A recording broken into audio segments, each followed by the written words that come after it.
إزاي الفراعنة بنوا الأهرامات بأحجار أوزانها بتوصل لأطنان من غير أي تكنولوجيا نعرفها؟ صلي على النبي واشترك في القناة ويلا بينا نبدأ. الحكاية كلها في سر قديم اسمه شفرة خوفو الصوتية.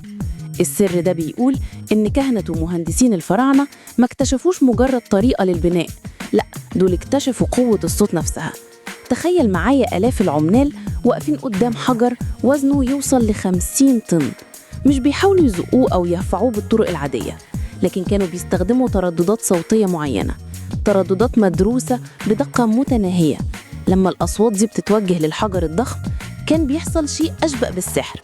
وزن الحجر بيبدأ يخف تدريجياً كأنه بيتحرر من قيود الجاذبية. السر ده ما كانش أي حد يعرفه، ده كان علم سري بيتم تناقله بين نخبة من الكهنة والمهندسين. كانوا بيعتبروها هدية من الآلهة وقوة لازم يحافظوا عليها.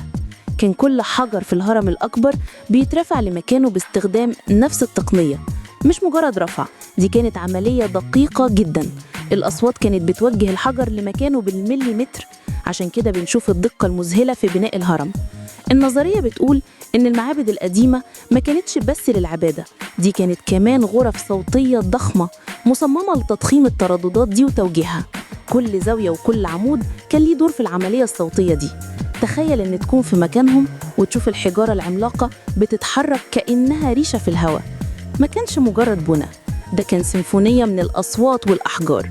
النقوش الصغيرة على جدران المعابد ما كانتش مجرد رسومات، في ناس بتعتقد إنها كانت بتحمل شفرة الترددات دي زي نوتة موسيقية البناء المستحيل. ولكن مع مرور الزمن السر ده بدأ يختفي ومات مع آخر الكهنة اللي كانوا حافظينه، وفضل لغز حير العقول لآلاف السنين.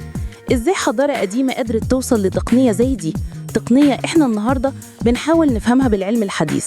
هل ممكن يكون الصوت هو المفتاح المفقود لأكبر أسرار الفراعنة؟ وهنا خلصت حكايتنا، هشوفكوا تاني إن شاء الله.